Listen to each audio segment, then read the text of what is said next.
বিভিন্নভাবে মিথ্যা প্রচারণা চালাচ্ছে, বিভিন্নভাবে ওনাকে সুদের তন্মত দিয়ে প্রচারণা দিচ্ছে। তাহির হুজুরের জন্য লাইভ করছে, দোয়া চাচ্ছে, ভোট চাচ্ছে, ঠিক কিনা ঠিক? আমরা আজকে ওনাকে পেয়েছি, যিনিকে 1 বছর আগে গিয়েও আমরা পাইনি। উনি আজকে আমাদের অত্যন্ত কাছে।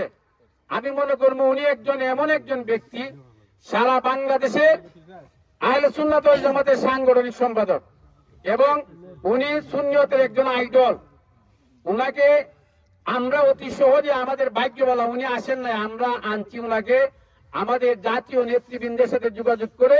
আমাদের মহাজুট, সুন্নি মহাজুট আমাদের কাছে উনাকে দিয়েছেন, আমরা উনাকে পেয়েছি। অনেক আমরা মনে করি যে উনার বাড়ি তো ব্রাহ্মণবাড়িয়া, উনি কেন এখানে আসছেন? আমি বলবো জাতীয় সংসদ নির্বাচন করতে বাংলাদেশের কোনো আসন লাগে না, বাংলাদেশের নাগরিক হতে হলে হয়। এবং আজকে অন্যান্য দলের প্রার্থী 5টি আসন, অতীতে 5টি আসন নিয়ে নির্বাচন করেছেন। এখন আমার মনে হয় 3টি আসন নিয়ে অনেকে নির্বাচন করেন।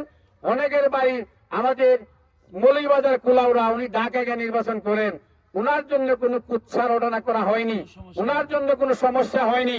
কিন্তু গিয়াসউদ্দিন আত্মাইরি কেন ব্রাহ্মণবাড়িয়াতে গেল, চুনারগড় মাদরপুর আসছে, সে এমন লাগছে, এমন জ্বালা লাগছে, তাই সাহেব তো এখন এমপি হয়ে যাইতেছে গিয়া, তাদের আর সহ্য হয় না।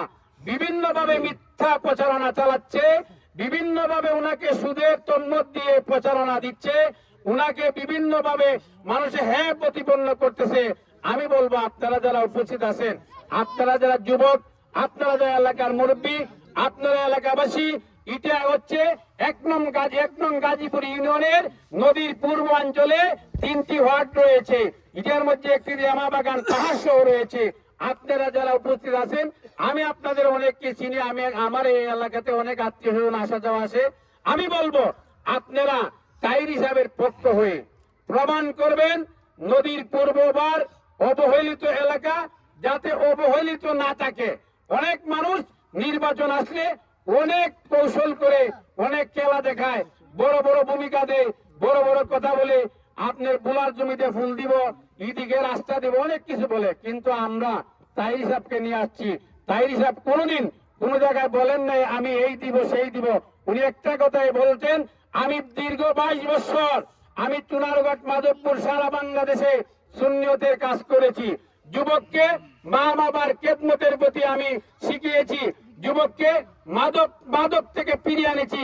উনি সবসময় আল্লাহ এবং আল্লাহ রাসূলের আদর্শে কোরআন সুন্নাহর পক্ষে কথা বলছেন। এর চাইতে বড় উন্নয়ন কি হতে পারে? যেই আদর্শ কবরের মধ্যে আপনার লাশ রোয়াইতে লাগে, সেই আদর্শ নিয়ে সেই তাহির সাহেব সার্বক্ষণিক রাত্র দিন পরিশ্রম করছেন। আর কোন উন্নয়নের প্রয়োজন হয়? আমি বলবো তাহির সাহেব যদি এমপি হন, উনি কোনো এত অভাবী না যে এমপি হলে ওনার থেকে নিয়ে ওনার সংসার চালাইতে হবে। উনি যদি একদিনে একটা মাহফিল করেন, 1 মাসের হানির খরচ হইয়া জায়গা, আমরা রাত টাইমে দেওয়ান লাগতো না।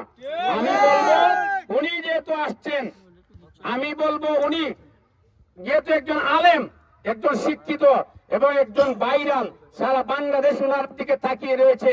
বিশ্বের বিভিন্ন রাষ্ট্র থেকে মানুষ, কালকে কয়েকজন আমাদের কাছে বলল যে বিদেশ থেকে ফোন দিয়ে বলছে তাহির সাহেবকে ভোট দেওয়ার জন্য।